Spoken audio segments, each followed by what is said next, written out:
And there we are. We are live. Sunday Night Vinyl Confessions, number 3 on the comeback trail. Yeah. As always, Trevor, Flat Round and Spun, and myself, A is for Alice, B is for Bob. And you know what? We each just couldn't come up with an idea for tonight just Yeah. because, well, as we were talking, before we went on live here, Trevor's got a lot of stuff going on with remodeling, home repairs, stuff at home. Yeah. And I'm in the middle of going to and from Tucson, buying a new house, having it built, and just not concentrating enough on this. So we decided to have tonight be get to know Trevor and Steve. So shoot us any questions you have, and we will answer. And as always, there are 2 rules: no politics, no Taylor Swift. Uh, some people had sent in questions on the post. I see there are 4 people watching right now, but nobody's commented yet.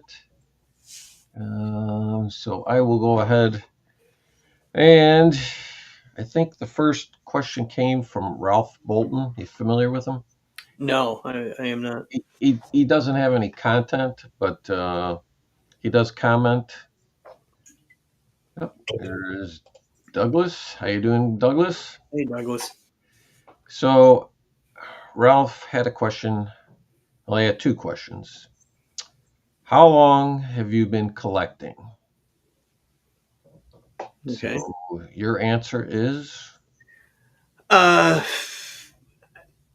actively probably since 1977, and at and that that's point, it's covering. It's you were how old? uh depending on what time of the year, 6, 7.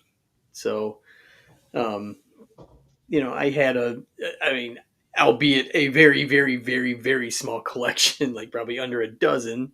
But hey, Marcia. How you doing, Marcia?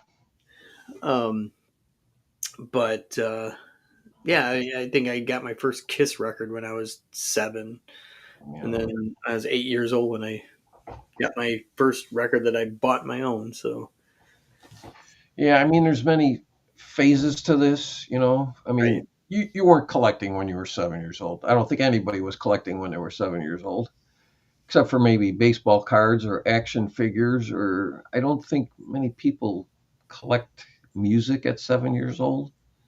I Um, mean, not to the extent of like this, right. obviously. Yeah. Um, yeah. I mean, and at what point does it become a collection too? Right. I mean, when I mean, I know my first album was the Beatles' Help because I saw the movie Hmm. at the show, and I know I got the album after that. But then, I really didn't start buying albums until probably 69, 70. Hmm. So I was 13, 14 years old, and, went through a number of phases. And also, I mean, the music industry loves baby boomers because I've bought it in all formats. Yeah. Well, There are Gen many X thing. many albums I have owned on vinyl, 8-track, cassette, and CD, Hmm.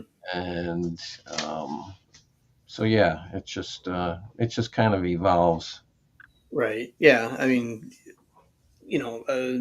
being a kid of the late 70s, 80s into the 90s, cassettes were huge for us because they didn't cost a lot of money. I mean, still average with the record. They were durable to a point. I mean, you could toss it in your back seat and no problem. More durable than an 8-track, that's for sure. Yeah, and you're not going to get half the song. you Yeah, know. yeah, um, but yeah, just I had a decent collection of cassettes in the '80s, which was probably under 100, but still, that's um, it was fun to be able to blind buy at that time. I can't see blind buying anymore unless you're in a bargain bin. But it's hard to do a blind buy at 35, $40 a pop. Yeah, and the other thing too is it's hard to do a blind buy, especially with YouTube or Spotify or whatever, because it's only human nature. You're probably going to at least take a 30-second, maybe a minute, listen to a couple songs from the album. Right. Um, I mean, I guess at that point it's still kind of a blind buy. I mean, thing I like about that is at least if I can hear the singer's voice, because if I don't like the singer's voice, I'm not going to like the album. Right. Um, so at least if I get to hear that, that at least gives me an idea what the album's going to be like. Mhm. So, all right. What was Then his again, second question? go ahead. What? What was his second question? Yeah. Second question is, did you have a mentor who helped you out with picking equipment, how to take care of your records? I didn't have great equipment in the first place, so I I was in my 40s when, no, yeah, probably late 40s when I got my first real turntable, and even that was just an Audio Technica LP60. So, Yeah, I mean, I have an older brother. He's 20 months older than me. He didn't really help me with stereo equipment. The only thing, and he wasn't into music. He was into music for 1 year, and that was 1971. Um, good year though. because the girl he was dating was a big music freak, Hmm. and so what he started doing, because he had a really good job right out of high school with International Harvester, so he was making pretty good money. And what he did was every week, which whatever album entered the top 20, he bought. He wanted to have every album that made it into the top 20. Wow. So he ended up having a huge collection right away. But if it made into the top 20, then I got to hear it. You know, Right. so I mean, it's like I know he had 10 years after Space and Time, which has I'd love to change the world on it. Hmm. I can remember him having bought that, and then Traffic, Lost Spark of High Heeled Boys. Hmm. I can remember he bought that. So I mean, those kind of things. But as far as record care and equipment, me and my friends, we were just buying. You know, probably weren't taking any better care of them than the next guy did. You know, Right. I'm guessing like the whole outer sleeve thing. I I'm didn't know anybody with him. I was gonna say that probably didn't happen until I'm guessing at earliest the late 70s, Yeah. and that's just a pure guess. I don't ever remember seeing him. No, I didn't see him until Yeah, probably maybe into maybe the late 80s, yeah, definitely in the 90s. yeah. Um, What's Douglas got here? As a kid, I bought From Russia with Love. Leave the Monkeys' first album. Yep, I had the Monkeys' first album. Paul Revere's greatest hits. Yeah. What year are you born, Douglas? Is that a Louise? yeah, All right. So we did have one smartass in the audience. I don't know if you saw her questions because I had put on the post, the two rules: you're right. Oh, yeah. no politics, no Taylor Swift. So No, Emma, 8 Vinyl yes. says, "Who did you vote for?" Yeah. And then she asked, "What is your favorite Taylor Swift album?" I don't see her commenting, but I'm hoping she's watching. Let's see, Thomas. None of my friends had them, and also first saw them in the late '80s. Yeah. Oh, Douglas and I are the same age. He's born in '56, also. Oh, Okay. okay. All right. You are 4 months older than me, Douglas. You are an old man. Man. Yeah. I mean, yeah, the outer protective sleeves. No, I can't remember anybody I knew that had them. Right. Never saw them at a party. Nothing. No. Um, I don't even know how it came to be a thing. but I'm glad that they did, and I'm Yeah. sure the business Um, like it too, especially now. Scott at No Solution, his comment was, I love Taylor Swift. He said that he brought it up in a, was it with you when he was doing, were you doing a stream that Scott was on? Yeah, it was one of those kind of open invitation ones, and I'm sure he probably brought up, you know, Yeah. Yeah, like, he has an affinity for Taylor Swift, so. hey, I have no problem with anyone Oh, liking I Taylor. don't have a problem with them. I mean, if that's what you like, that's what you like. Right. I'm just not talking about her. Right. Although I guess I am. What's Marsha? I know you don't like Taylor Swift because you don't like her fans. So what other artists, bands do you not like because of their fans? Well, it's not just because of the fans. I mean, yeah, it's a bit cultish, I would say. Uh, Yeah. but Um, I can't get there, into the music. And it does nothing for me. In fact, even this week, because I knew it was going to come up, I tried listening to some of her shit, and that's what it is. I don't get it. um, I think there was a time when I was just a jaded music fan. There was a time I wasn't listening to Pantera because of a lot of their stereotypical fans. Yeah, Same thing with Skinnerd, you know, it's like, and then the thing that turned me around with Skinnerd, this is probably late '90s. VH1 showed the movie documentary Freebird, yeah, and that's when I'm like, oh, okay, I get it now. yeah. And then so then I realized it's just like fans are fans, whatever. But Yeah. yeah, when it gets to be cultish, yeah, that gets disturbing. Um, well, that's what I like about those documentaries because I watch a lot of documentaries where I don't even have a passing interest in the band, but I'll watch it just.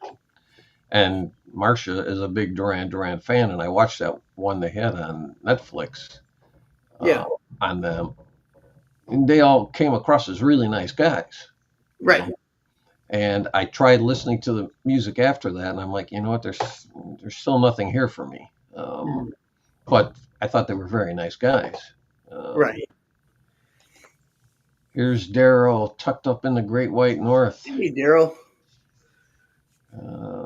Here you go. Question for you, Trevor, from Douglas. how many times have you seen the Misfits live? One, two, three. I think about 4 times. None of them with Danzig. It was all three of them were with Michael Graves, and then there was this horrible version I saw where Jerry only took up vocals and playing bass, but he had also Des Cadena from Black Flag playing guitar and Marky Ramone playing drums.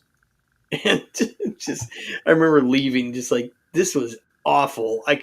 What I should have done was stayed home and watched the rest of the concert for New York that was going on at the same night. So put a time stamp on it. Brian's here. How you doing, Brian? Hey, Brian. And Marcia's digging her heels with Duran Duran.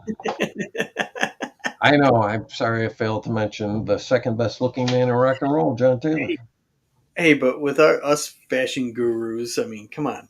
Right. But back to Marcia's question. What was it about? Oh, yeah. What are artist bands do you not like because of their fans? I don't know if there's a band I don't like just because of their fans. I mean, that's not why I don't like Taylor Swift. I mean, the whole cult thing turns me off, but I can guarantee you, cult or not, I wouldn't like the music. Hmm. I'll have to think on that one, Marcia. You got one, Trevor, comes to mind? As of right now, I can't think of anyone where it's the fans that turn me off of the band. I mean, if I don't like the fans, I don't like the band in the first place. So Yeah.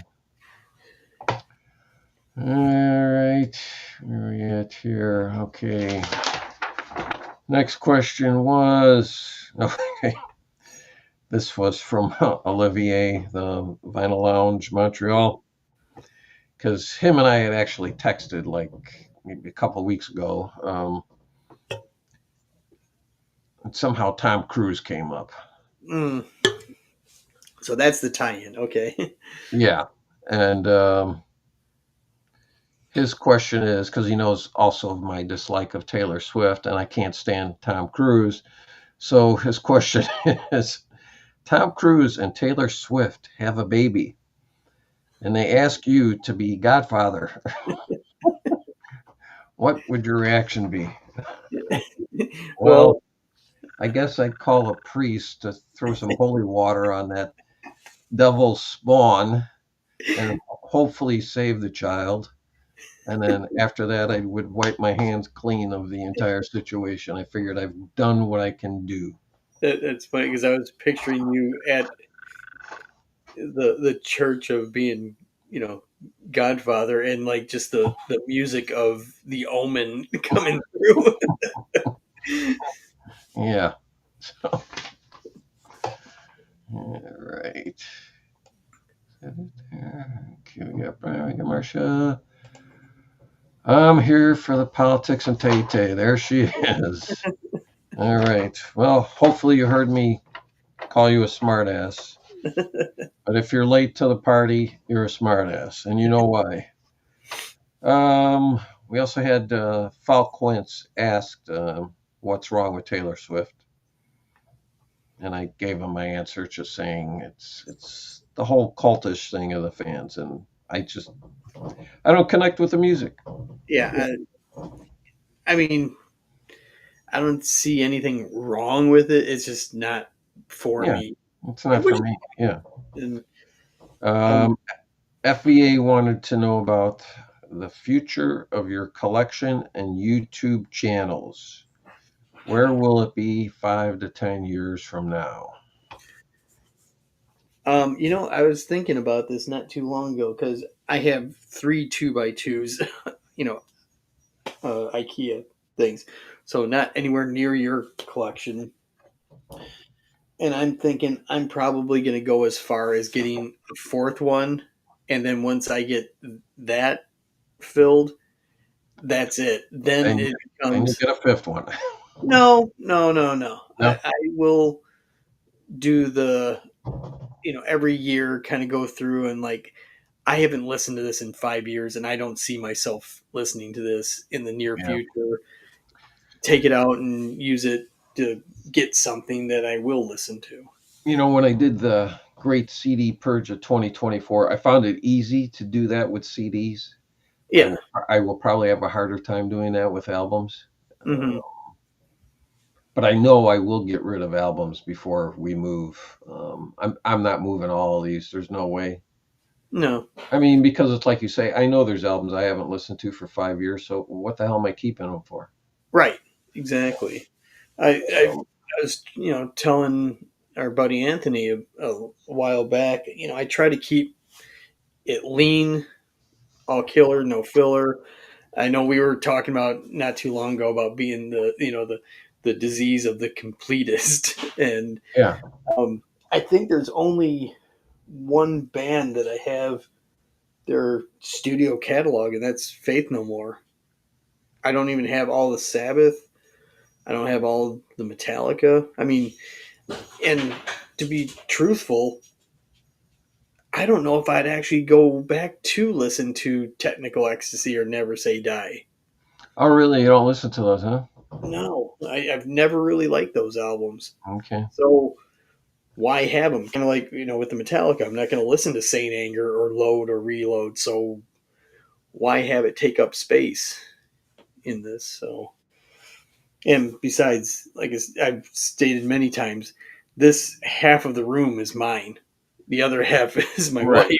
wife, and um, I only have so much room. So I mean, I know the bands that I love. even though, like Black Sabbath, okay, Hmm. 13, I never listen to 13, Right. but it will make the move. You know, I won't be able to get rid of that. Yeah, I get you.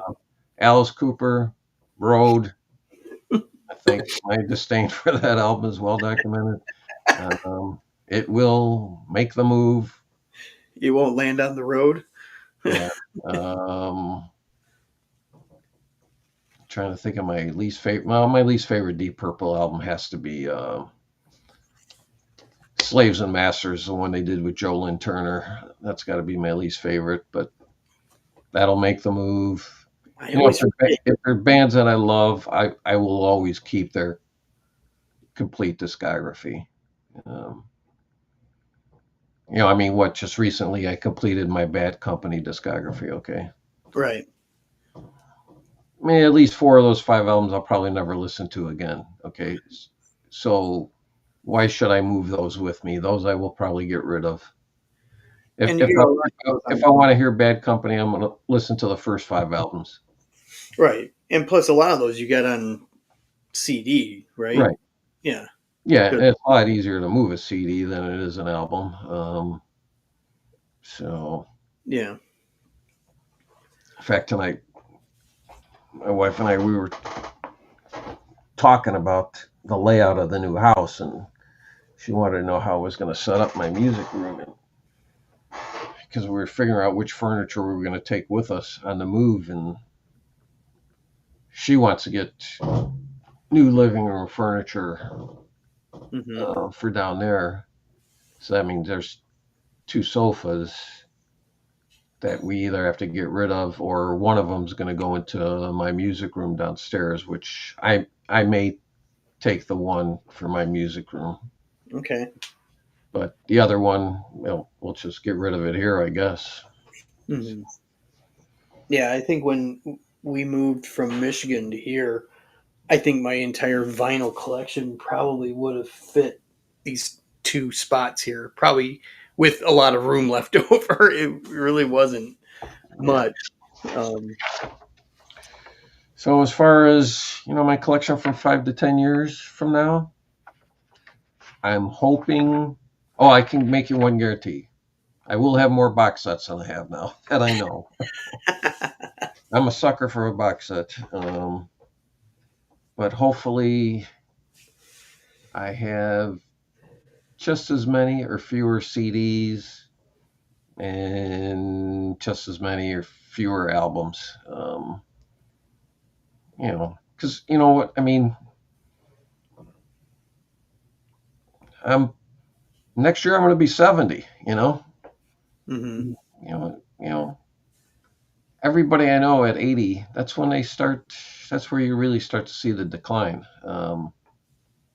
So how much? Let's say I make it to 90. I've got 20 years left to listen to everything I have. There's going to be stuff that I don't listen to, and I can probably just go through these bins here and tell you this one I won't listen to in the next 20 years. This one I won't. Mhm. So that's where my collection will end up being. There you go. What about the channel? Well, the YouTube channel 5, 10 years from now, wow, I don't know. I mean, this is my third time to the rodeo here.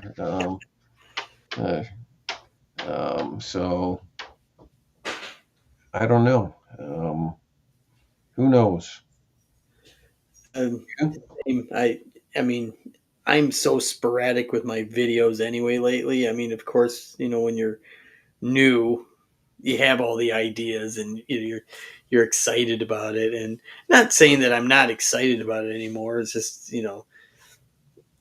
I just run out of ideas, inspiration, and frankly, as we've alluded to, there's just a lot of life hurdles that take priority over this. And like I've said many times, when it comes to this whole YouTube channel thing, as much as we love everyone watching our stuff, we really owe no one anything.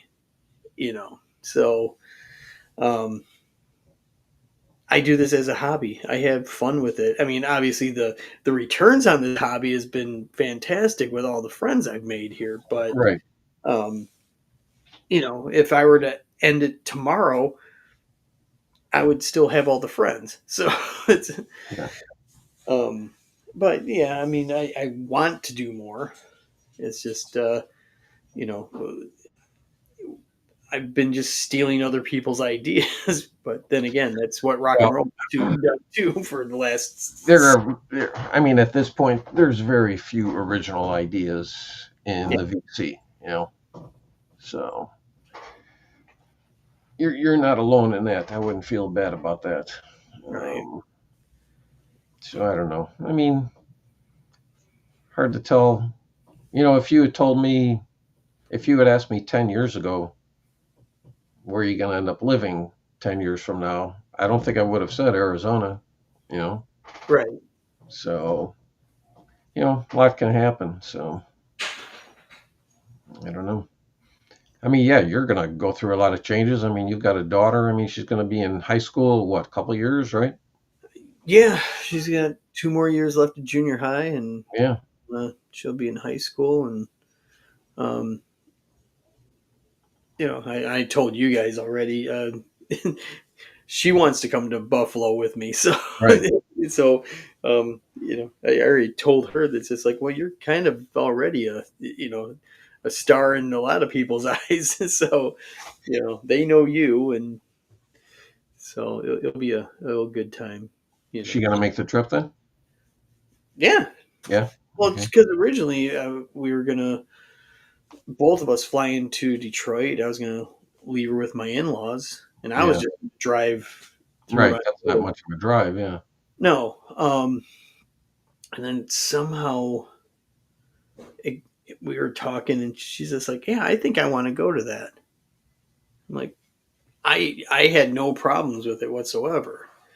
Um, with her being an only child, she's used to being around Adults. Yeah. adults, and uh, you've through the camera you've met Carol, and Yeah.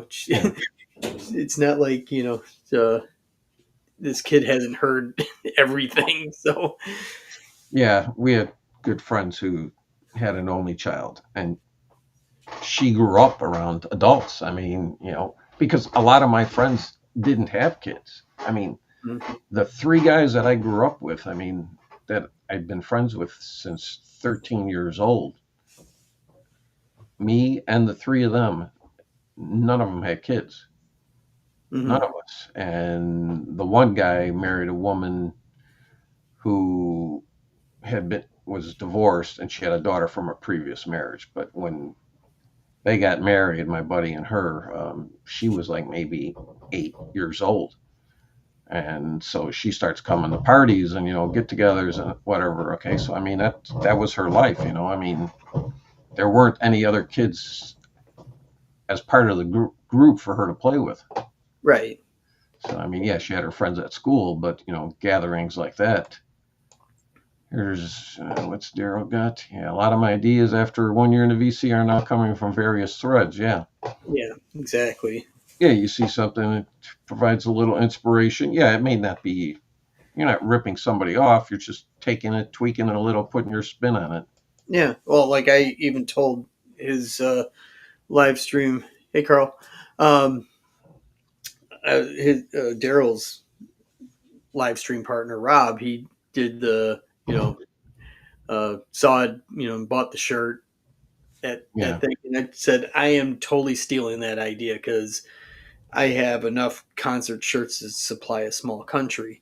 So yeah, and a lot of them there's a story attached to them. right. So How you doing, Carl? You follow Carl's channel? I do not, but I He's over. will. He's over in the UK. Oh, right on. Yeah, he's a big power pop guy. Cool. Um, Douglas wants to know. How many rock magazines do you have? Um, I lately I haven't bought a magazine in over 10 years. Now, Um, I have hundreds of classic rock magazine. oh, Uh, okay, yeah. I mean, I still have probably I don't know, maybe a couple dozen. yeah, I know I have hundreds of them, and I know, in fact, I even got rid of some just because I came across them. They were like in a drawer of a cabinet or something. There were like five or six of them in there. I'm like, what the hell are these doing in here? Hmm. And so I actually sent them to Gary. Oh, really? But yeah, and that's another one that Sandy asked me. She says, "Are we moving these?" Yeah. I'm like, oh god, now I gotta decide whether or not I want to get rid of these because you know any record collector show I go to, guys are selling them for $10 to $20 depending upon who's on the cover.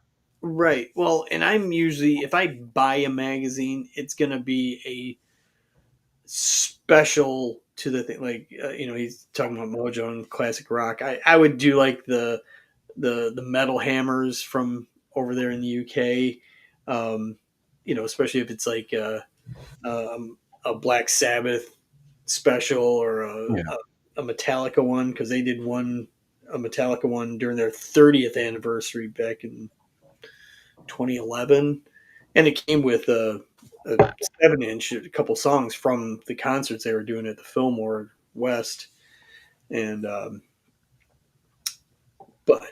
yeah, well, okay, no, there was Decibel. I think they're out of Philadelphia.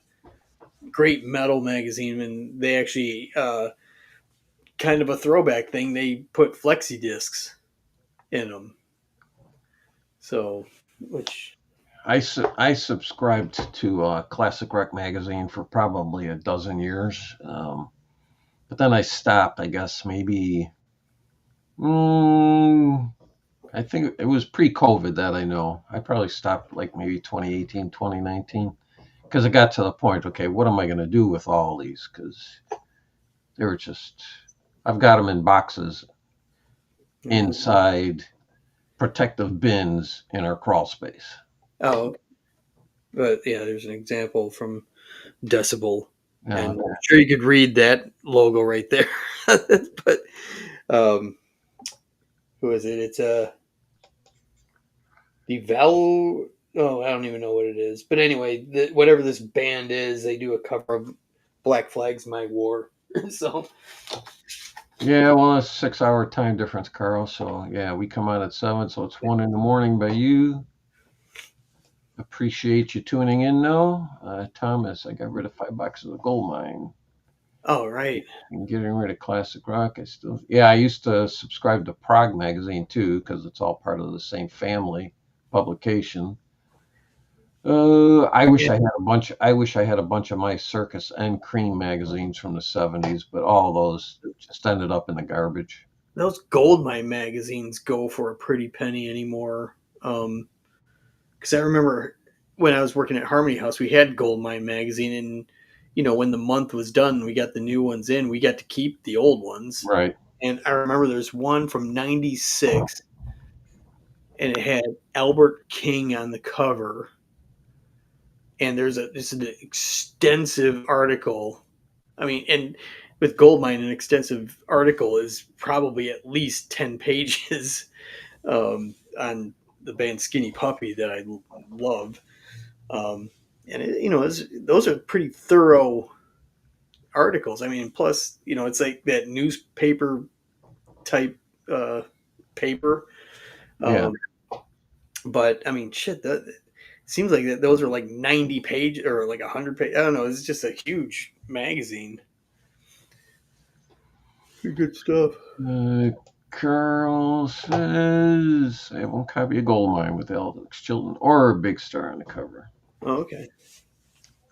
Oh, and then young Jack, Jack the music guy, Mm-hmm. in his comment for the post I had put up, he said, I thought it said no police instead of no politics. So, but you know what, Jack, you wouldn't have been wrong there either because I'm not a fan of the police, so I wouldn't talk about them. I don't know. You like them, Trevor? Um, with the exception of Every Breath You Take. Yeah, I wouldn't turn them off if I happen to have it on, have the radio on. yeah. But I don't actively listen to them either. I don't even own any of their music. I have nothing by the Police. Yeah, me neither. I mean, they're a unique band in that all three of them are great musicians, but just for me, the three didn't add up to anything. I mean, it'd be an easy catalog to get. Yeah. Wish Oh man, I could find Old Cream. Yeah, Old Cream and Old Circus. I've never actively looked for them when I've been to record collector shows. In fact, I'm trying to be disciplined about buying vinyl. anything, I'll be buying a lot more CDs than vinyl just because I don't want to move them. I mean, right? like the new Steven Wilson I bought on vinyl and the CD because I need to listen to a not so good album in the car and at home whenever I want to. And like the new Yes, Close to the Edge box set, remix Steven Wilson did. I bought that. That is contained. It comes on vinyl and CD together. And I bought one other album on vinyl this month, but other than that, I bought nothing but CDs because I just don't want to have to move them. Oh, Carl, fun fact: I used to live not too far from the old Cream offices. Oh, did you? Yeah. Yeah, because I lived in a place called Ferndale, and just like a couple towns up is Birmingham, Michigan. That's where their offices were. That's like where the famous Kiss non makeup photos were taken. Oh, okay. Where they tricked them. Say, oh yeah, Bill Coyne said, we can get one photo. Yeah. Daryl used to collect Spin magazine. Mm, Yeah, I could see where that would be because of Daryl's age. yeah, Spin was all right for a long Spin. while. Because was it Bob Guccione or was it his son that had that man? I know it was one of the I think it one. was his son. Okay, Yeah. I did Rip magazine from like the '80s to the '90s, and that was put through by Larry Flint. Oh, okay. But it was a quality magazine. It was really good. They had like exclusive. You bought it only for the articles, right? Well, actually, because it was strictly a hard music magazine because it I mean, you didn't. weren't looking at the pictures of the guitarist or drummer. You were No, well, the thing is, it was just put through Flint's publishing company. It had nothing to do with right. or stuff. Because I guess his wife Althea was a big metal fan, so he decided, well, I'll put out a magazine for her. And I really wish I still had the first. I had two copies of the first issue, Yeah. and I really wish I had it now. But even that's still, um, hard to find. I take the wheel for a second. I got to get some water. All right. Well, let's see. Let's see if I got you guys. Let's see. Oh, we're still on the magazines. Um, as a teen, well, before Rip, there was I got a lot of Circus and Hip Parader, and I always thought the Hip Parader was kind of a low budget. Actually, both the Hip Parader and Circus were kind of low budget. Seemed like the photography they used a lot of local photographers, live shots, and all that. Um, but like I said, with Rip, they had a really good budget with it. It was a high quality magazine, kind of along the lines with the Spin being a quality magazine, be it the layout of it all and the articles written. Got Maddie in here with me. It's All rare. right, Huh? I don't have any of my dogs in here, thankfully. Yesterday. Yep. I liked Lester Bangs.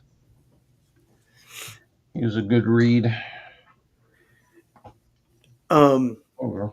have either you, Carl, since you're of the age, and Steve, have you seen the Cream magazine documentary? No. Oh man, Which streaming services I carrying I think I had to rent it to watch it. What was it called? But it was pretty good. Let's see, magazine documentary.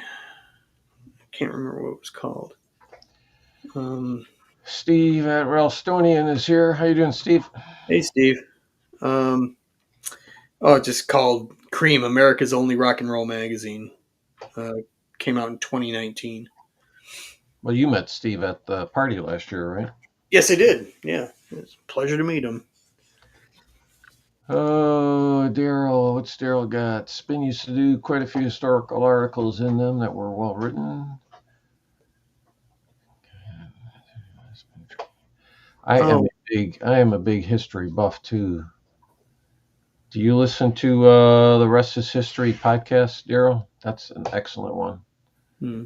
It's by two history professors in the UK.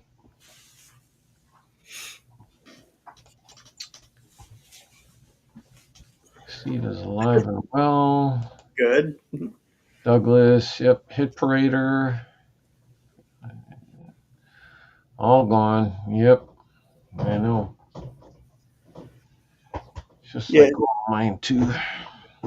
yeah. It's weird when you know when someone like the last one standing passes. Like most recently with uh, David Johansen passing away. It's like, man, Yep, the entire Dolls is gone. yep, they're all gone. Um, Northern. Okay, yeah, Daryl. In fact, there's another one too called "A Short History of," and actually that's part of a network. It's called Noiser, Noiser. If you go to that network for podcasts, they've got a lot on there. They've got one on that short history of which new episode posts every Sunday night. And it can be anything. They could do Madame Curie. They could do like I think last week's was on the printing press. So it can be about a certain year, a certain person, a certain thing. But then they also do one on dictators. That's just like a channel on that Noiser podcast. And then they do one on World War II. They do one on Napoleon. They're all excellent. Carl Tweed. I've been waiting for the Cream documentary on YouTube. Okay. Show trailers. I'll have to look for that. Yeah, it's pretty good. Steve at Ralstonian. Oh, okay. He listens to Short History of, yeah. Oh, yep. He knows Noiser. Okay. Yep. Yeah. Very, very good podcast.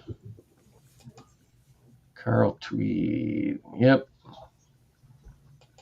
Yeah, Yeah. that one bummed me out. It was another one of those bands I regretted not seeing. I mean, granted, when they did tour about Stripped 20, down version. Yeah. well, yeah, because actually, it was earlier today I was watching a documentary called just New York Doll, which was mostly focused on Arthur Kane, bass player, and they were talking. They go into the reunion, and I think he only did that one gig uh, over in London, and Yeah. then he got home and felt ill.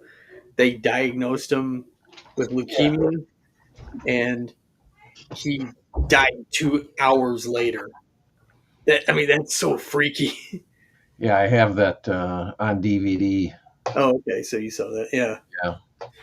Yeah. Yeah, he was a character. um, but yeah, just it would have been still cool to see David and Sylvain at least doing those songs. Would have been really cool. The obscured.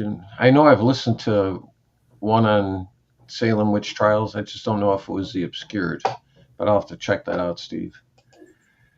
Brian's a World War II buff. Yeah, you know what, Brian? If you listen to that, I know you've thanked me for turning you on to some music. I think you'll probably say this will be the time I turned you on the most.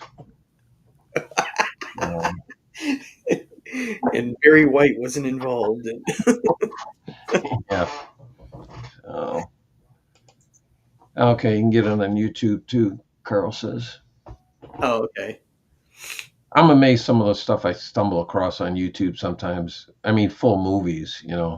Yeah, especially when you see it's not coming from the artist or the distribution, it's someone just putting it out there and Well, just I mean, as you well know of my love of Anne Margaret, yeah. she pops up in my feed. Okay, Yeah. anything related to her, and the other day comes up the full movie that she did called The Swinger. Okay. Okay, you can watch an entire movie on YouTube if you want, Okay. and that's from like '63 maybe. Well, there's some that I've seen that have been up and taken down and put back up. Like there's one that's notorious that, well, I don't know why it'll never come out. Hopefully it will, even though it's a bit outdated, but it was the MC5, a true testimonial. And I guess there was just a lot of rights that got it from not getting released. Well, it's been leaked onto YouTube a couple of times, but once you see that it's on there, you gotta watch it because it gets taken down too, and that one's a really good one. Hey, we strayed away from the theme of the night. Somebody shoot us a question. Yeah. What do you want to know about us? Let's within, see. within reason, of course. Yeah, yeah. Steve says he's related to several of those who were accused, John Proctor and Rebecca Nurse, to name a couple.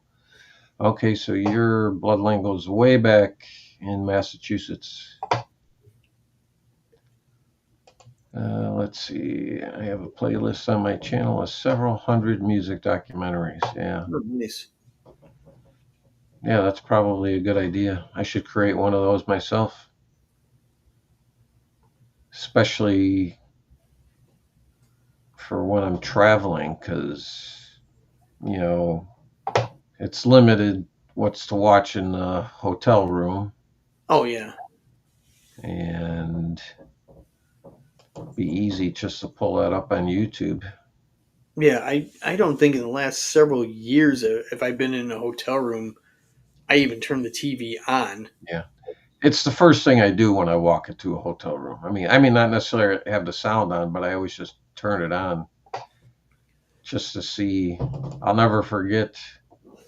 We went up to Wisconsin to go on a golfing trip. It was me and now my wife does not golf, but it was me, her, and then another couple because him and I were golfing, Right.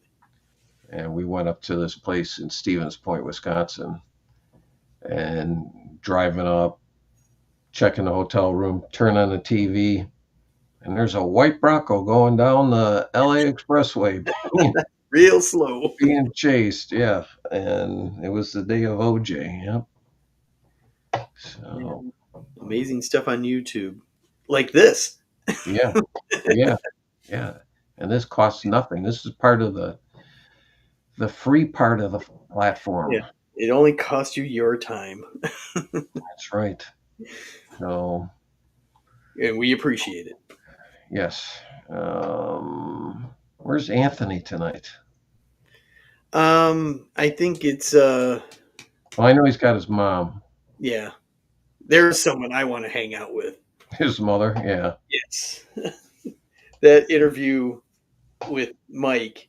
My God, Oh I yeah, was that's right. saying it in the thread that my Yeah. face was hurting from smiling so big during that interview. It was awesome. This I have to figure out on this new service that I'm using here for the live stream. once I put on the comments, um, we lose our names. Okay, So so let me so see. Let me just Carl, see if take I out what's Carl's that? comment. Yeah, take down Carl's comment, and then he can see my channel name, which I have on there. Yeah, let's see. Yeah, There we there go. you go. I think the round and spun is spaced out. Yeah, So there you go, Carl. There is Trevor's channel, flat, round, and spun. So it's let's see here. How do you guys stay motivated to make videos when you don't feel like making them? I um can't say that I ever don't feel like making them, um, especially now that I'm retired. I've got a lot more time on my hands. yeah. Um, so, I mean, Trevor, you work long days sometimes, Yeah. and then Then you've also got a daughter. So, and then when I do have short days, I still can't do a video because my wife is would be right, 5 to 6 feet away working at her desk, and she doesn't want to hear me babbling about this right. bullshit. So So for me, it's not a problem. Especially say we don't have kids, so all right, Brian, have you seen Dreamed? I know I've seen a documentary on this. Um, mm, I just don't remember that being the name, but I'm assuming that must be what it is. Who's carrying that, Brian? Is that on Prime? I don't think I've ever seen that. I don't even think I know. And I'm a big Priest fan. There's a vinyl record documentary on YouTube called Digging in the Crates of My Career a few years back. I think I've seen that one too. I know if it's on YouTube, I think I have seen that one. So Also on if you use the app Tubi, yeah, TUB, I've used it. there's a ton of documentaries on that too. Yeah. I mean, you get ads with it, but big deal. There you go. Carl was already subscribed. Thank you. I will hit you back when we're done. Just, Thank you, Carl. Appreciate he probably forgot due to your lack of content. it. Probably. You haven't posted anything in a while, so No, I'm trying to think of the last one I did. So shows how you know enthused I am lately. Of I know probably next TR. this coming weekend I'm gonna do my first quarter vinyl finds. Um, I'm assuming that's a typo or Douglas had a stroke. Let us know what you mean there, Douglas. Yeah, it's hard to keep up with as many channels as there are. Um, Let's see how. all right, Brian says he saw it on PBS, but well worth tracking down. Hmm. So I got to write that down. Dreamer Deceivers, right? He said. Yeah, that's a song on second album. What's that? I'm trying to think of what album that's on. It's either the first or second. Um, on this one. All No, right, duly noted, Brian. must I be on will Wings. I will seek it out, watch it, and write a not a book report, but a video report on it. Yeah, it's on Sad Wings of Destiny.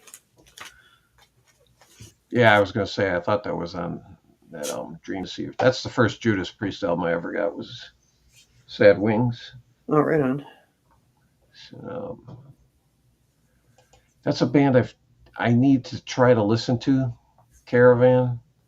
Um, there's a couple that fall into that category of prog bands from the 70s that I've completely,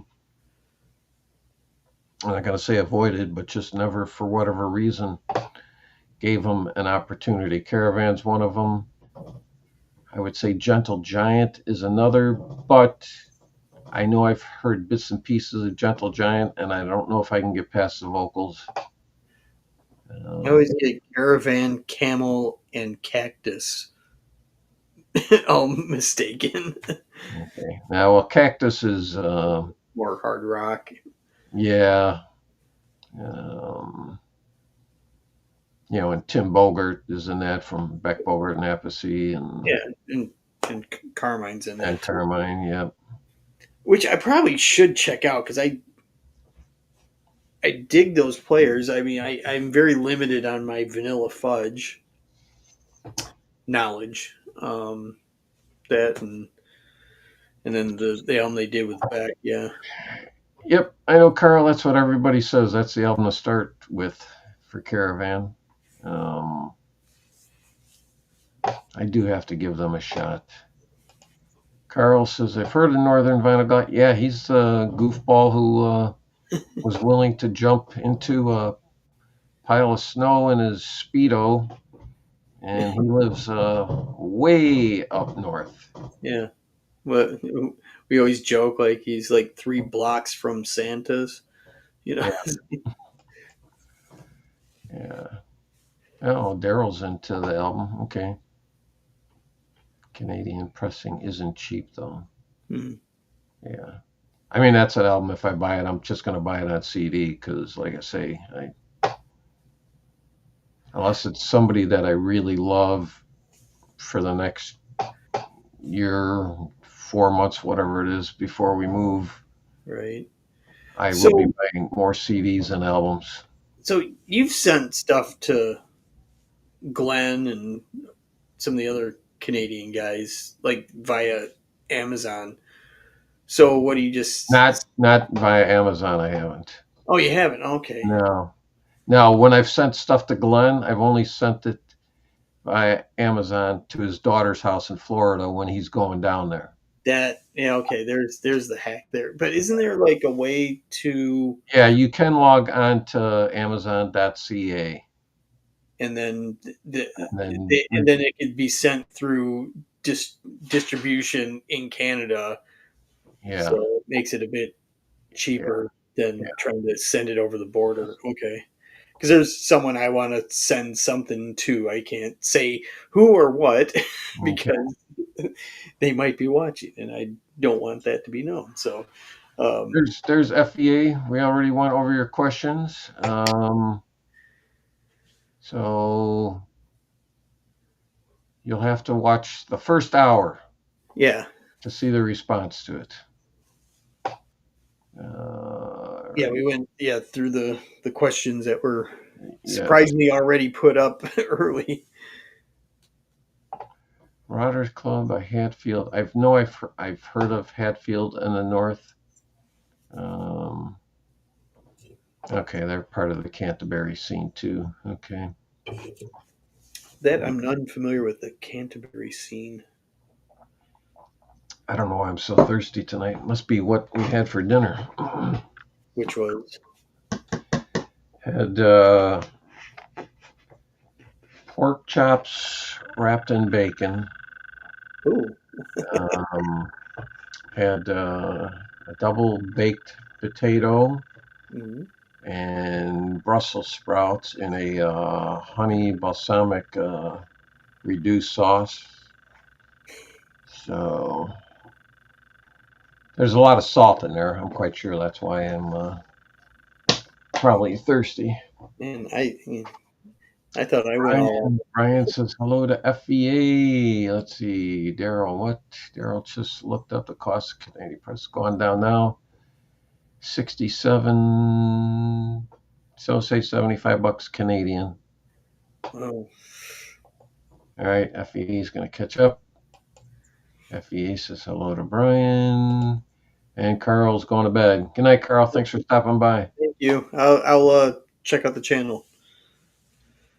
Let's see. Steve's thinking about a name change.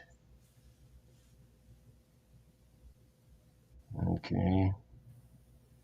Okay, Um, yeah. for those of I, for I those of would you say who who are from the UK, and I think the only one here would be Carl. There used to be a show called Blue Peter over there. You could call it Blue Steve. But yeah, I would say just change the name. Don't delete the channel or start a Yeah, new channel, because then you you know lose everything. then you'd be like the guy on the left of my screen Yeah, starting over. yeah, Because I know I slightly changed my name because it was much longer, and it was actually pretty good advice from Rachel's ghost, which I don't know what happened, but she's gone. right. Uh, but she said it's too long. You need to shorten that up. I'm like, okay, see what I can do. Yeah, you could have done an acronym. Yeah, Um, but then that'd be too confusing. Like, what the hell does that stand for? So because it used to be called Trevor's Flat Round and Spun, so I just took my name out of it and just right. Flat round spun. All right. Well, I don't know. I will give you a question, Trevor. okay. Um, is that just an arbitrary number that you came up with that you're going to buy the one more two by two, Uh huh. and once that's filled, because do you know that's going to be roughly how many albums then? What I is mean, so that? you're getting 50 in each. Um. Okay, so another. Well, I guess 200 plus. I still got these two to fill up. It's just you know, I like I said before, I want to keep it lean. I Yeah. want it all good stuff. I don't want stuff that's just gonna, as Glenn would say, a dust collector. And um, Yeah, Glenn hasn't even bought the new Steven Wilson just because he was disappointed in the last album. okay. And I commented to him, I said, well, I've got a new artist I'm going to turn you on to, and I think you'll really like the guy. His name is Hackney Wilson. And Well, even you said this is what your sixth spin with it, I'm and it's not. listening to it for the sixth time. Yeah. And is it like getting in road territory? No, it's not that bad. No. Oh, okay. I know I will, this will get plays periodically during the course of the year, but there's, a lot of times you get a new album that's really good. You want to play it again and again. Yeah. You'll listen to it every day for a week or 2 weeks. Well, I'm doing it now, trying, you know, to hear the good in it, the parts that I like and the songs that I like. And that's where I'm at with this album. That's what I'm struggling with. And I don't know if you should have to struggle with an album. No, I mean I know there's some that you don't get it the first few times around, and then you kind of back burner it, and then you come back to it, and then it clicks. I mean, I have albums that took me 40 years to get into, and now I Mm, like them. I mean, Lamb Lies Down on Broadway is a perfect example. I mean, that thing no, came out, I didn't like it at all. In fact, I never even bought it until maybe 2010, okay. you know. So what was it that you didn't like about it when it initially came out? Well, when it initially came out, Genesis was too prog for me, okay? Hmm, In 1974, I mean, yeah, I would listen to Yes and Emerson, Lake and Palmer and not much more. I couldn't get into any of the Gabriel era Genesis for sure back then. Um, but in 2007, they put out a big book and they all participated in it. And I bought the book probably around 2010 and hmm. read it. And when I read a biography on a band, or a memoir like that, I like to own the discography so I can listen to it as I go along. Okay. And that's what I did. I ended up buying everything in Genesis that I didn't already have. And so that's when I finally got a copy of The Lamb Lies Down at Broadway. But I didn't like it back then. I'm going to say it's really like in the last 5, 6 years that I've come to like it. Okay. So So when I can't tell you why it happened. like when around like 80, like when Duke came out, was that a disappointment to you, or was it a No, that I probably liked more. Um, okay? oh, I back then I definitely liked it more than I liked Lamb Lies Down at Broadway back Yeah, then. but I'm Yeah, just saying Genesis in general. I mean, because that was obviously way more digestible for the general public. yeah, Because that was actually my introduction to him uh, was it Misunderstanding was the first song I ever heard. yeah, and that's not a prog rock song at all. No, no, and Yeah, I never that's why even I mean, if somebody were to ask me, "Hey, I'm trying to get into prog rock, what Genesis album would you recommend?" I wouldn't recommend any of those albums, no. because it's not true prog. I would tell them, yeah, take something from, well, take anything from the '70s, because to me, my two favorite Genesis albums are the first two where Phil Collins took over, and that's Trick of the Tail and Wind and Weathering. I mean, Mhm. those albums, they both came out in '76. To me, they're like sister albums. I mean, it could have just been a double album, and you wouldn't have known which song was from which album. Okay, So yeah. Talk about bands where their arc is just so vastly different from one end to the other. yeah, here's Real Stony. That's what I'm leaning towards. Spinning the Blues. There you go. That's a good name. Good one, like it. Go with Yep, it. that'll work. Who wouldn't tune in to watch something on Spinning the Blues? Right. Okay. FEA saying goodnight to Carl. Um, yeah, so that's I haven't I have other albums like that that I'm still trying to get into this day that are just as old. Like Hmm. yes, Tales from Topographic Oceans and Relayer also. Those albums are 73 and 74, I think. I still struggle with those albums. I can't get into them. And I'll normally give both of those one listen a year just to be like, okay, something going to connect. It hasn't happened yet. FEA had a point to me about the Relayer album. In fact, he told me I probably have a hard time with it because it is a bit jazz fusion like. Hmm. It's kind of a different album for Yes. Um, but and then Tales from Topographic Oceans to me, that's just each side. It's a double album, so there's 4 sides. Each song is like 20 to 22 minutes long, and it's one song per side. So Yeah. and that's pretty much prog rock at its core is the long form song. Right. Which I mean, there's some that I enjoy, and some that just I get it just loses me. I mean, something like Echoes, which I don't know that Pink Floyd isn't. I don't know. Sometimes they get kind of like tossed into prog, or it's Yeah, I don't think of them as a prog rock band. um. But with the exception of Piper, I mean, I don't even consider them a psychedelic band. Yeah, Either. I, I never understood that label. Like I said, with the exception of Piper. Um, I mean, so what would Echoes be? Because it kind of falls under the guise of Prague. It's got the length, it's got the different right. passages, and Yep.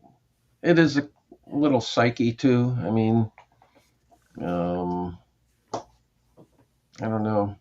Yeah, but I've never thought of Pink Floyd as a pure prog rock band. But bands of that era that were doing that, if you weren't just doing normal rock or normal blues, you got thrown into that category. You know, it's like Hmm. Jethro Tull. Jethro Tull's not a progressive rock band. Right.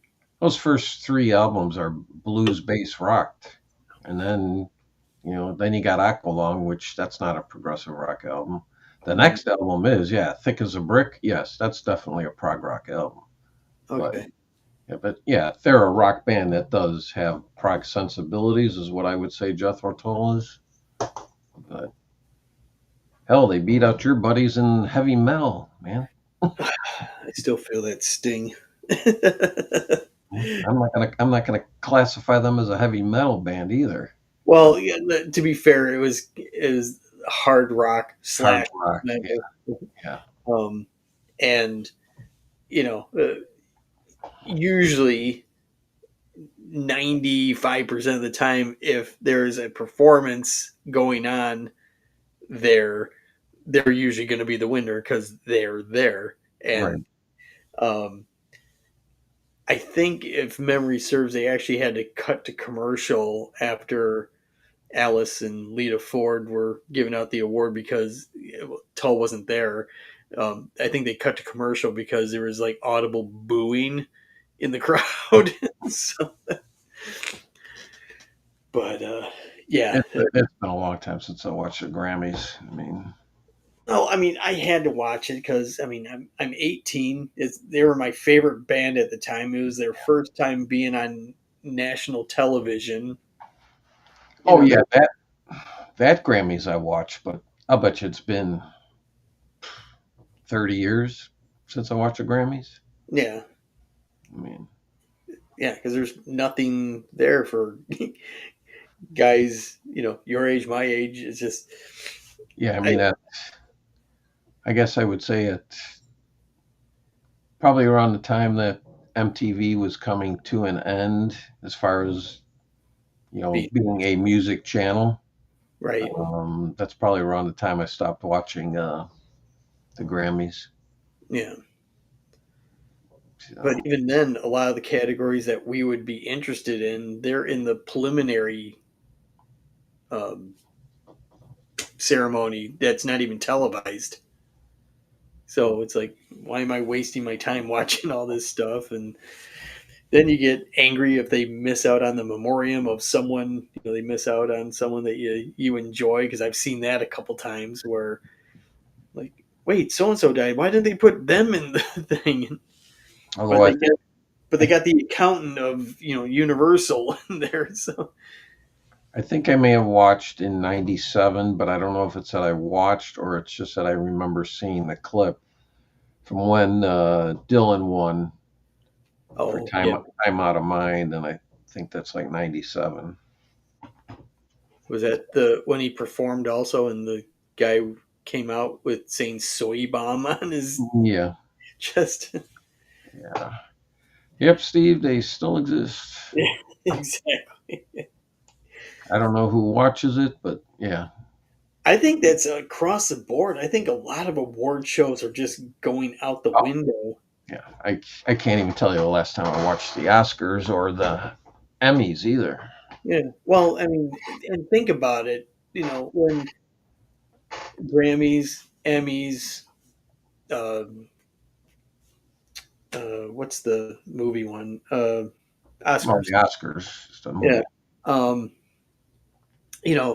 that was also when there was like three network channels and a right? few HF. So, Yeah, you're limited to your choices of what was on. yeah, Now, even beyond cable, with just the internet alone, there's so many other options to watch.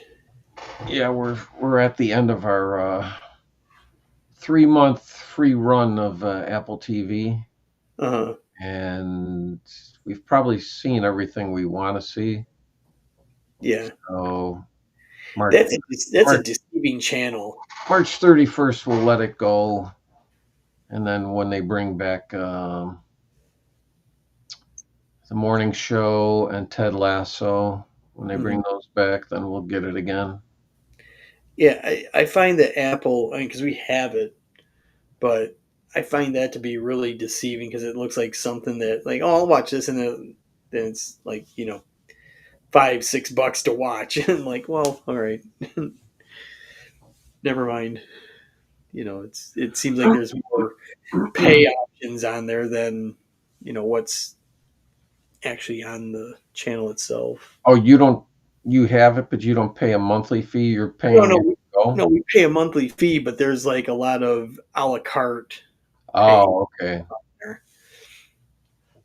of stuff that I would like to watch, I but mean, I know, well, Netflix doesn't do that, but I know Prime Video does that. yeah, You can but pay to watch, which should be a first run movie or whatever. right. Well, and there's even that movie that Ghost did last year, which I'm thinking about just buying outright because I think Grace and I would like to watch that. But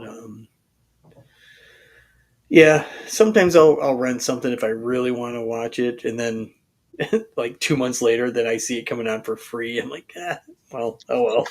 I I'm taking a pass on a new Ghost album. Just I don't like that first single. I think that may have been part of it, and also it's just kind of like, you know what? I've got everything they've put out, and I probably have enough Ghost to last me the rest of my life. So, Mm, yeah, yeah, that first song didn't grab me. Let's see. to pop, well, Yeah. it's manufactured pop. It's a lot of that auto tune Mhm. crap, and yeah. Yeah. Oh, I'll bet you it's well over a decade since a true rock band won. Oh yeah. I'd be surprised if they even got nominated. Well, like I said, they have those categories, but it's in the non televised portion. Right. Yeah. So, so you know that's part of the problem. Why when someone like Gene Simmons says that rock is dead, um, which I agree and disagree at the same time. The rock that he's familiar with of like the big arena sellout band. Yeah, there's not too many, especially bands that are within a 10-year age. There's only a handful of them out there. I mean, most of the other ones are all legacy bands that fill up, big venues. Oh yeah. So I say I don't know what's going to happen to those venues once that handful of bands are gone. Well, I mean, there's still the pop acts, or now the thing is like, and this is where I become a major, snob. When you got a ton of video screens and you got a guy or two on laptops with a light show, Right. and that's considered a concert. I'm like, oh no. Yeah, I know the name Arcade Fire. Mm, U2 in 2006. I can't remember. Like I say, I'm not an expert on who's been nominated or not for the mm, Grammys over the last 25, 30 years because there's stuff I listen to will not get nominated for one. right. That I know. Um, and like you said, the categories that we would like, they're non televised. Hmm. And I get why, because it's people of our age. Because, it always used to be the saying was the marketers go after, the 15 to 30-year olds because they have the discretionary money. Right. They don't have a mortgage and they don't have, odds are a big car payment or whatever. Hmm. So that's, what kind of what the award show will focus on because the commercials that are being shown are is geared for that age group. But I don't Yeah, know. but I don't then know. I don't know if people of that age group anymore have the discretionary income. not for especially the live setting. I Yeah. mean, let's face it, when we were young and going to concerts, like perfect example I could come up with, first thought, there's, Metallica did 2 nights in a row at our big local amphitheater. I went to both shows. I was living at home. I had a minimum wage job, and I was able to buy a ticket for each night. Yeah. I couldn't even fathom. Well, I mean, granted, yeah, okay, I did the weekend thing last year, but for Grace and I to go, that was an accumulative $400, and we were up in the third tier of the stadium. So, um, and I got talked into doing that. Anthony being a you know major prodder, I'm like, you need to go make the memories and stuff. Um, and I'm glad I went, but if it wasn't for Grace, I wouldn't have gone Yeah. because those prices are just Yeah. astronomical. Sometimes when I think about, bands like that, what they're charging, and I sit there and I'll do the math and I'll say, okay, let's say you're making $50 an hour. Okay. Yeah. For a 40-hour week, you're making 2 grand a week. So you're at 100,000 for the year. Okay. Hmm. So you're making 2,000 a week. You're going to, after taxes, hopefully you clear 1,300, maybe only 12. Um, you buy tickets for you and your date, or now you're going to spend 300-400 bucks a ticket. Okay. Yeah, that's And just in the building. yeah, that's just to get in the building. Yeah. And then you say you buy a t-shirt and a couple drinks or whatever, and you pay for parking. And then if you go out to eat beforehand, Yeah, you've spent your entire week's paycheck on that one concert. yeah. It's and Um, I didn't have to do that before. When I was making at my first job in 1973, when I was making $3 an hour, hmm okay, which for a 40-hour week was 120, and I cleared $90, but I could go see Alice Cooper for $6. yeah, yeah. 2 hours of work, Yeah, you know, roughly. But I mean, hell, even next month when I go see ACDC, my round trip airfare was cheaper than that single ticket. yeah, That's fucking frightening. And yeah. And that's round trip they paid for it. From Seattle to Detroit, right? Yeah, Yeah, the total right. round trip Yeah. was cheaper than the 3-4 hours I'm going to be at Ford Field. Well, you'll be there 3-4 hours, but you're only going to see them play for about an hour and 40 minutes. Yeah, because I'm not watching. Was it the Pretty Reckless or opening? Which I Oh, know that's the opener. they're going to be playing. I'm like, you know what? I know so many people that are going to be there. I'm going to be hanging out.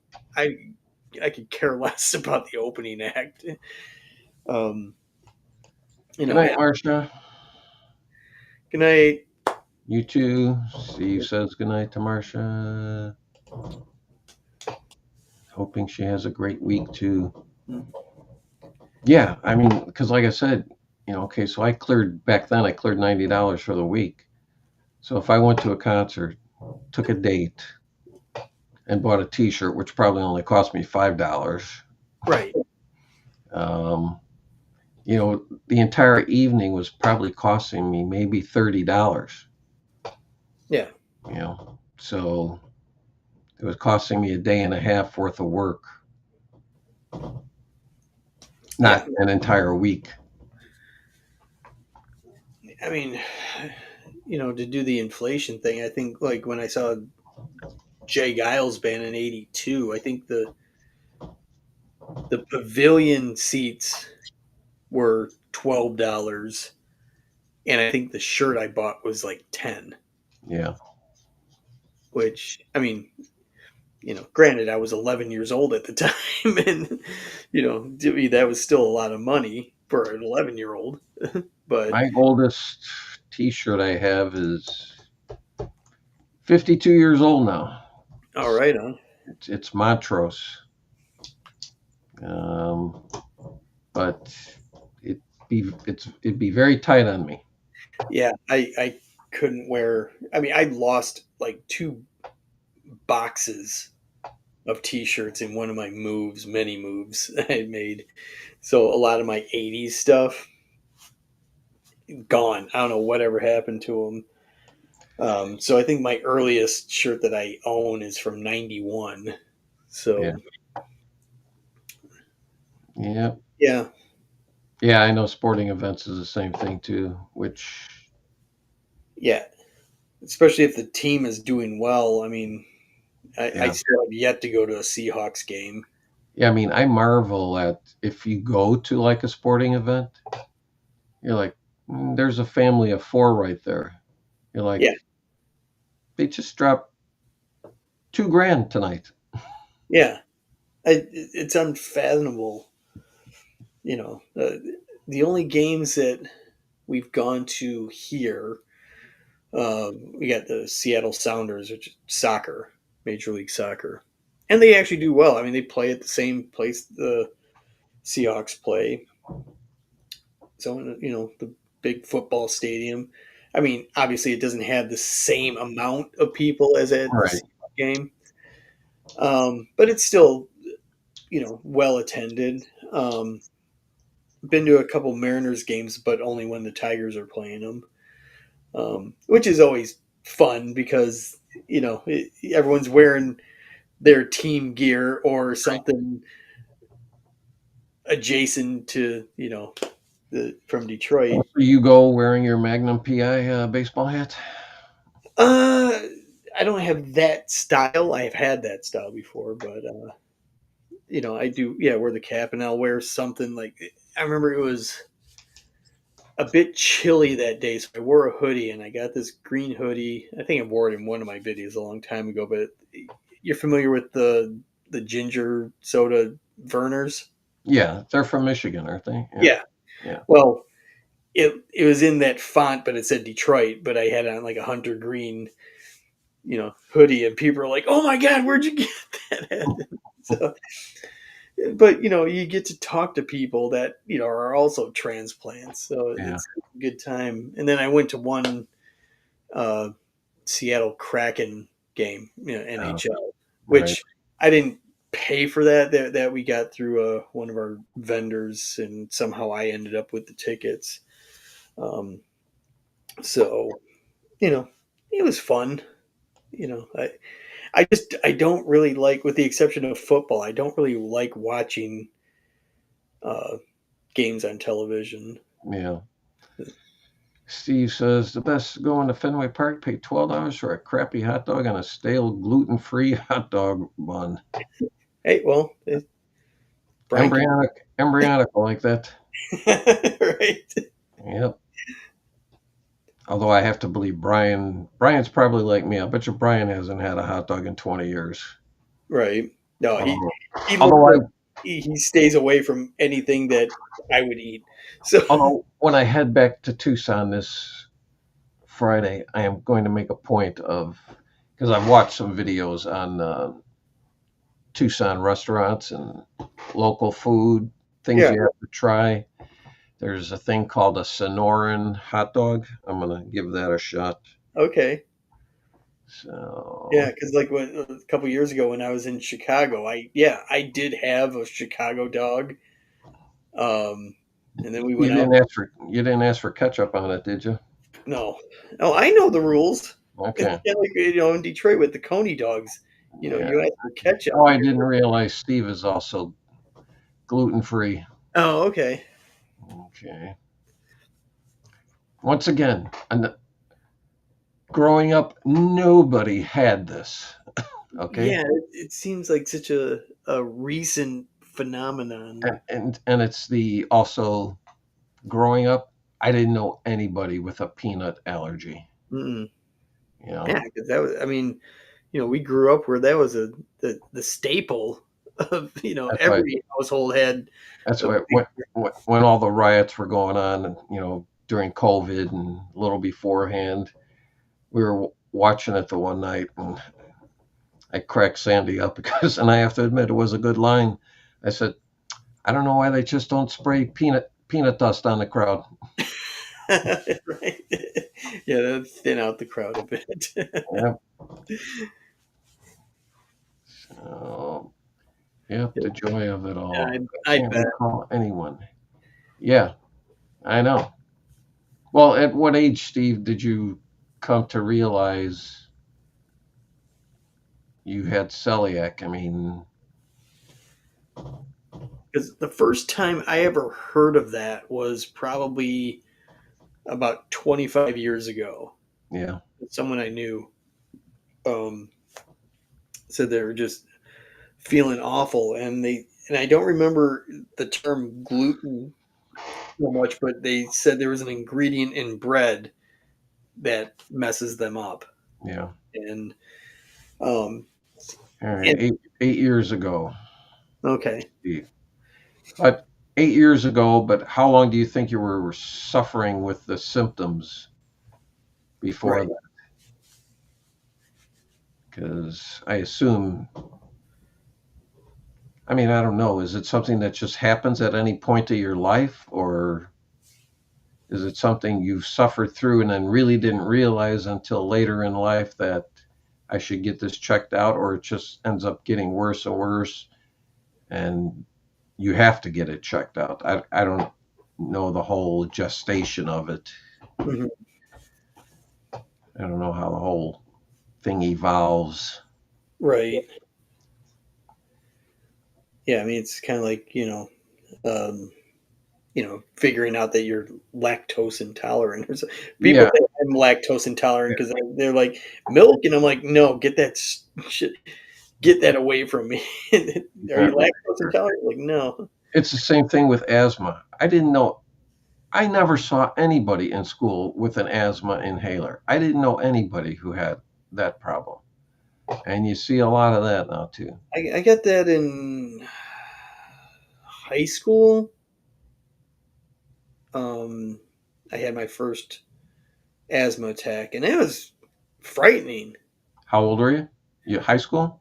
Yeah, so I don't know, probably 17 at the time. It was freaky. So Um, that's 1987. yeah, somewhere in there. And I only had a few, bouts with that. I mean, there were times where I felt um, not congested but restricted. Yeah, your throat was tight. Yeah, and lung capacity, and I Yeah. carried that bluish gray inhaler with me, and um, my aunt, she used to get them like prescribed like automatically, so she always had extras. So I always steal some of hers. Well, I didn't steal; she just gave them to me. But yeah, I remember my last one. I was still in Michigan. This was probably about '95. I was working in a hotel doing audiovisual stuff, and I just simply couldn't stop, or I couldn't breathe. And luckily, someone around had an inhaler, Oh, okay. and I had this little hovel of an office. I went back there and I passed out hard for like 2 hours. Um, yeah, it was frightening, but you know what? This was 15 years later. We moved out here, and I haven't had anything even remotely near that here. So, You were probably living too close to Chicago. and, I like Daryl's wife's comment. Screw that. yeah, I mean, I know Don't there, mess around with a pregnant woman.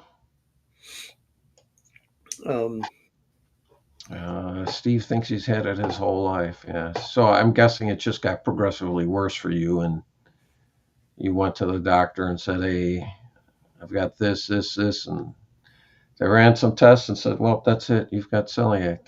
mhm, They even discourage giving peanut kids before 1 or 2 in some places. Yeah, I know that's the other thing too. They're no longer exposed. It's just yeah, that along with I guess honey is another one. Giving kids, some of that early, they did really discourage, which I never understood what that's about. But Yeah. then again, I'm not a doctor either. So, No. Oh, I play one on television. right. And even that, we have to, kind of do a disclaimer on that. Oh. But So yeah, when you go out to the MGK party, what day are you getting there? You uh, said you booked your. Oh no, you didn't book your flight yet, did you? I haven't booked my flight yet, but I do have. I took a picture of our calendar at work. Are you getting there Thursday or Friday? I think I'm getting there Thursday. Yeah, because we fly out on the 16th, and then we leave Thursday morning, and it's only like a 4.5 hour drive across Ontario. So, we'll probably get there early afternoon, and then Friday is I'm guessing the big Niagara Falls day. I'll probably pass on the Niagara Falls trip, but I was basically 125 pounds, gained 20 pounds in a year. Wow. So you went through two wardrobes in a Yeah, year's time. Because 125 to 160, that's more than one pant size. yeah. Yeah, 160. When I met Steve, he was a lot thinner than I, you know, pictured him through the two dimensional screen. Yeah. Um, and I'm sure people who met me is just like, wow, you're way more 3D than than I anticipated. I yeah, because first time I go to Niagara Falls, I'm not going without my wife. So Yeah, well, I'm picturing that we're probably going to do the boat tour, with the ponchos and go underneath, and having Grace with me, it'll be fun. yeah. It'll be a good time. I don't know how she's going to do when we go to Revolver. I mean, Actually, I'm toying with the idea. I might drive there because when I looked, it's 550 miles. Okay. right. Um, so it's a 9 hour drive. Hmm. Um, 10 hours with the time change. Um, from the time I leave my house here to get to O'Hare and wait at the airport and fly there, get Now, does Chicago do direct to Buffalo? I would have to believe it does. Yeah. I haven't looked, but I got to believe somewhere. Oh, I know it does because do you remember me saying on the thread I sat next to a woman when I flew to Tucson 2 weeks ago. Right. Yeah. She flew from Buffalo to Chicago and then was going Chicago to Tucson. So Yeah, because that was the thing. Because I'm so fucking spoiled with direct flights. I'm like, I don't want to lay over, and I think O'Hare was one of the layovers. yeah, I always try to get a direct flight. In fact, it's been a long time since I think last time I had a connecting flight, I know when it was. It was 2005. We went to Amsterdam. Okay, well that makes sense. Yeah, It's a long but distance. yeah, but within the U.S., no, I will not do a connecting flight. Screw that. I mean, last time I was at O'Hare for Connect, it was in 22. I was going back for my aunt's memorial, but I wasn't flying to Detroit. I was flying to Flint, so it was close to my dad's place, and it was nice from Chicago to Flint because it was in one of these smaller planes that had on one side, you know, rows of two seats, and then the side I was on, it was just a single row, or along the side, just single seats. So tons of leg room, and and plus it's a 45-minute flight over Lake Michigan, and Yeah. so it's nothing. Douglas, I do not. I know it's a big catalog. I think I have, I've probably got a dozen Hawkwind albums. Do you have them all? I have their most recent album, which I was kind of surprised at how good it was. Hmm. It had been a number of years since I bought a Hawkwind album, and I can't remember the name of it, but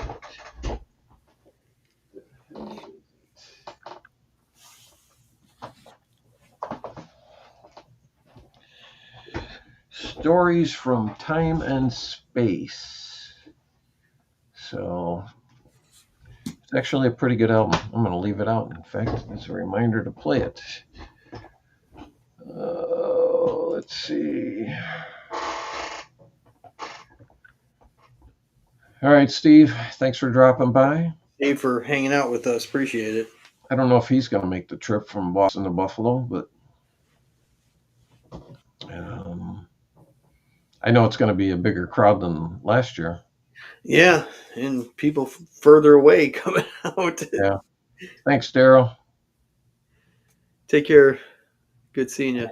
He's got to get up in the morning and teach the High school. youths of Yes. Canada.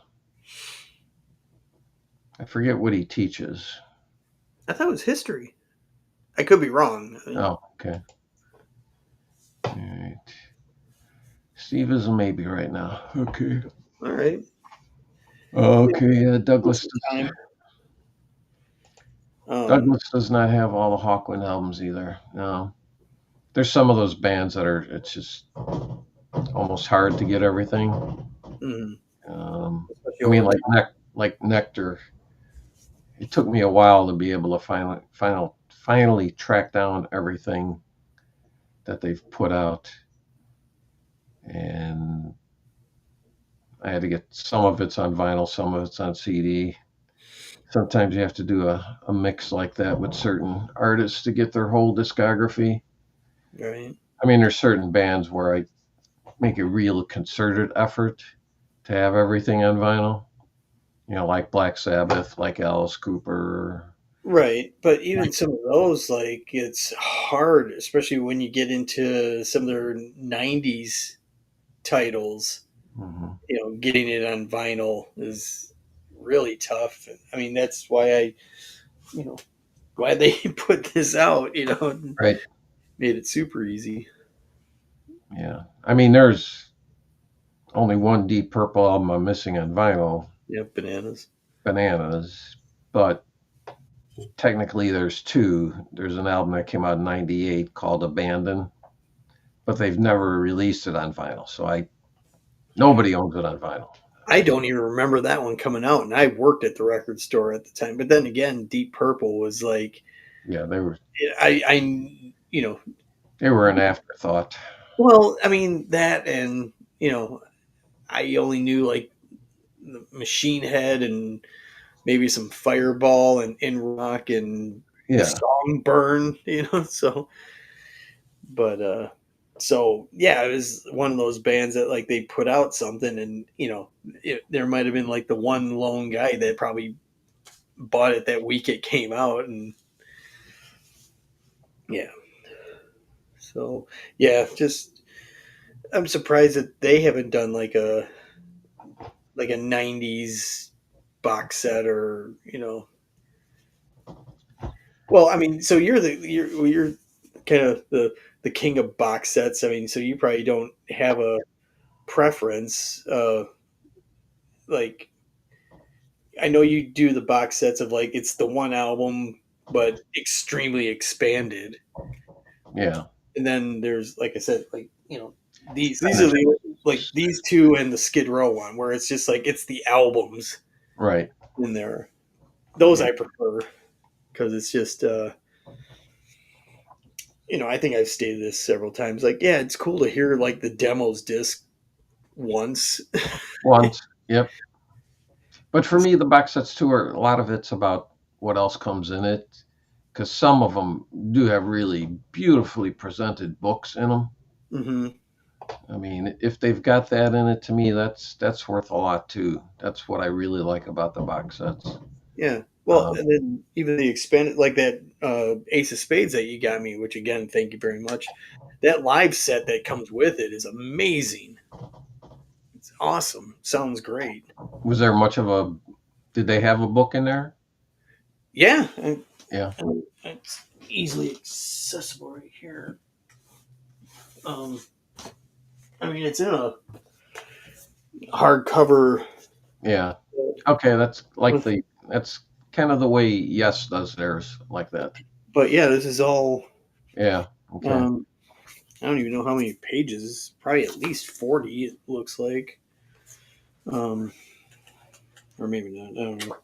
And then But is that vinyl and CD or no, it's just vinyl, okay? which is fine by me. But yeah, I mean, makes me want to get some of the other ones of Motorhead because I don't really have a lot of Motorhead, and they got a pretty extensive Yeah. catalog. I mean, I have it in my cart like the 1979 because they put out both Bomber and Overkill that same year.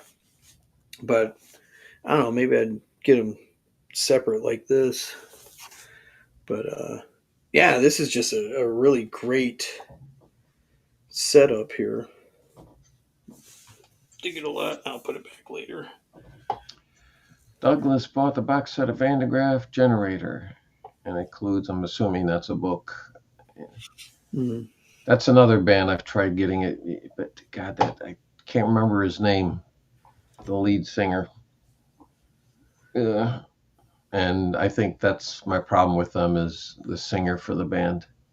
Mm-hmm. I know people who are really into prog love Van de Graaff Generator, and I like to think I'm really into prog, but It's I like know one. I've tried listening to bits and pieces here and there on YouTube, and I think it's always the vocals that I have a hard time with.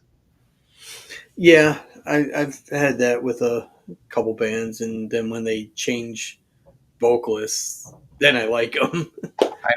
I know Alex likes them, and I even at a record collector show, I picked up an album by Van de Graaff Generator for him that he didn't have. Okay. But that's it, Peter Hamill. Yep, just got a hard time with that guy's voice. Douglas, do you like his voice, or is it just kind of like like some people who like Rush, they tolerate Geddy Lee's voice. Um, is that how you are with Van de Graaff, or do you like it? There he is. Already answered your question, Olivier. How you doing, brother? You're gonna have to go back, like in the first 30 minutes, to see your answer to your Tom Cruise, Taylor Swift, Devil Spawn that they created. Uh, drown it in the Uh, holy water and what that? drown it in the holy water. Yeah.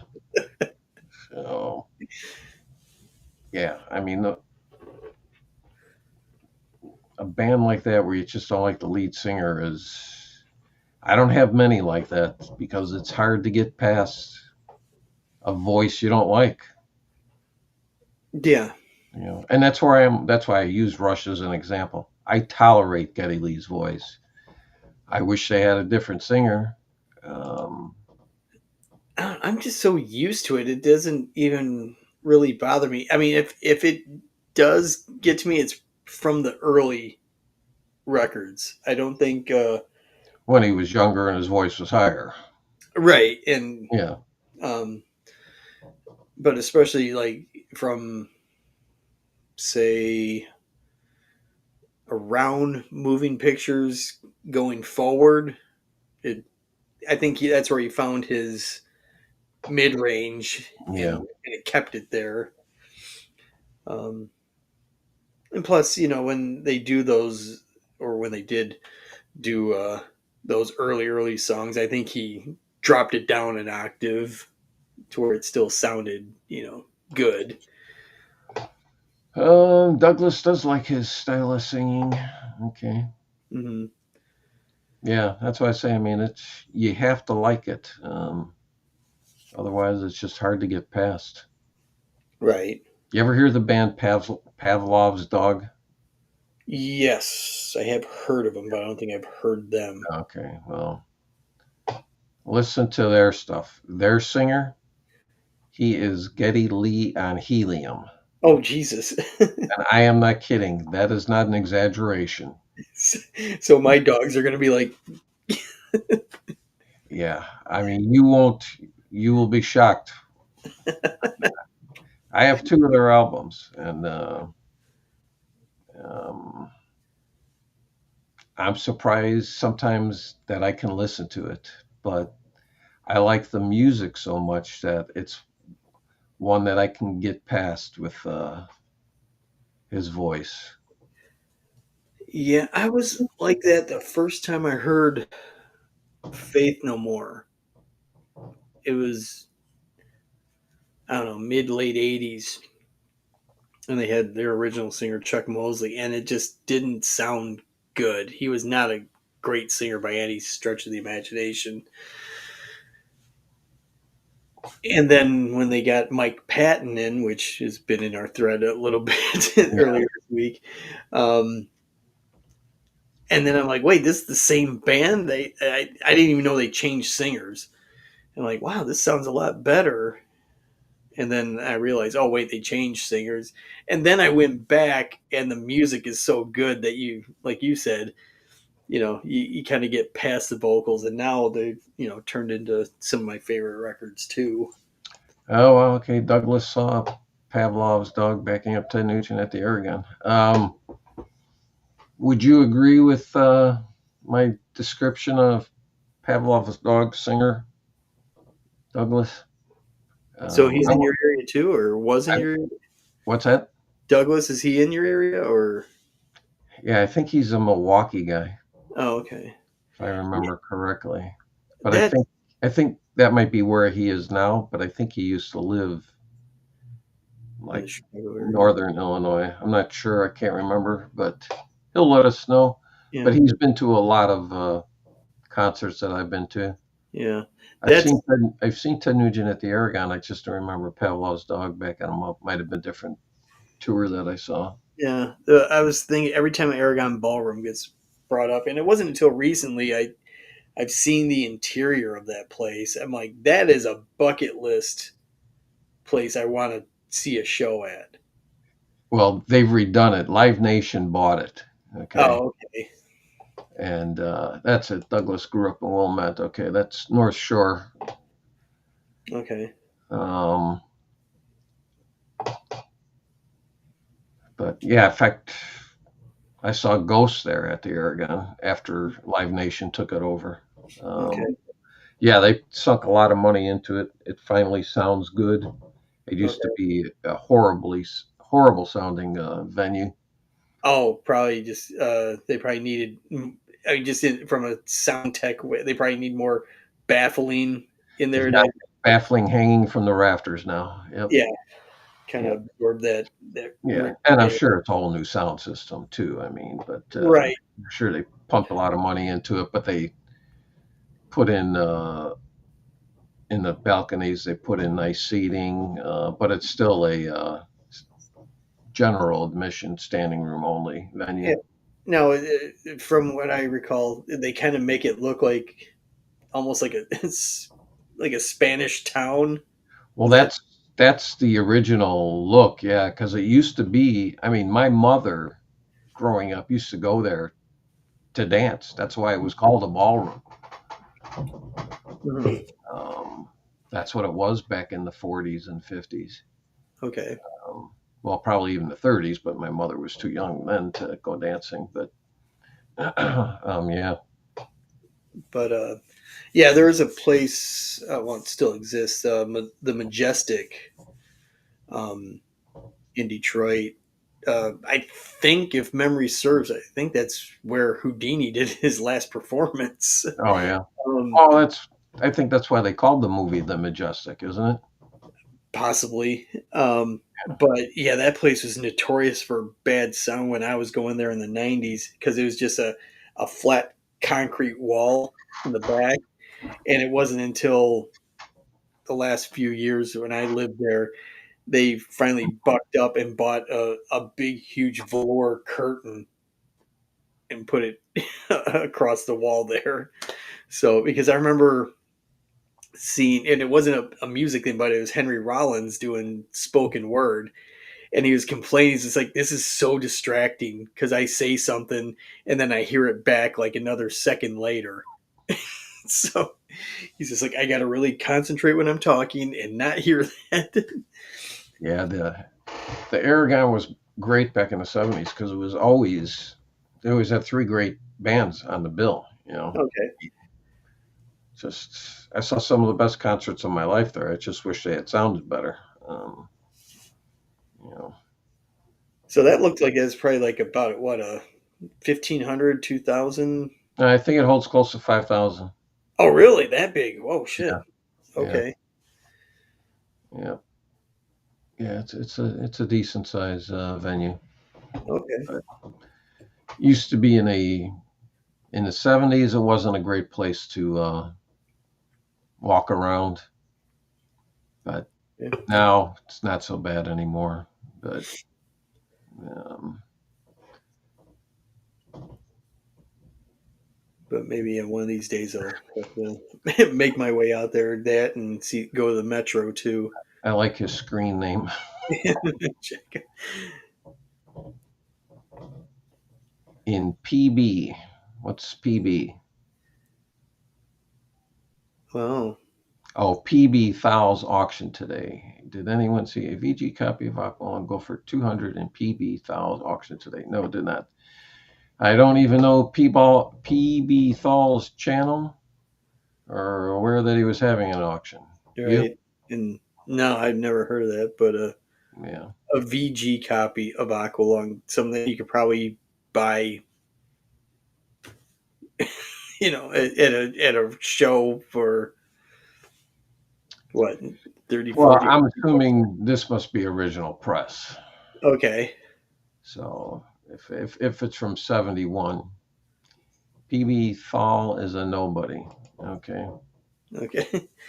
All right. Well, then I'm lost with you there, Mick. Yeah. So Well, if they made $200, good for them. yeah. All right. Well, on that fine note, we're close to the 2 hour mark. Close enough. Yeah.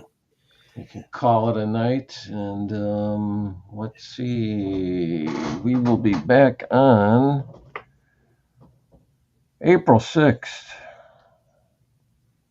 Yeah. Okay.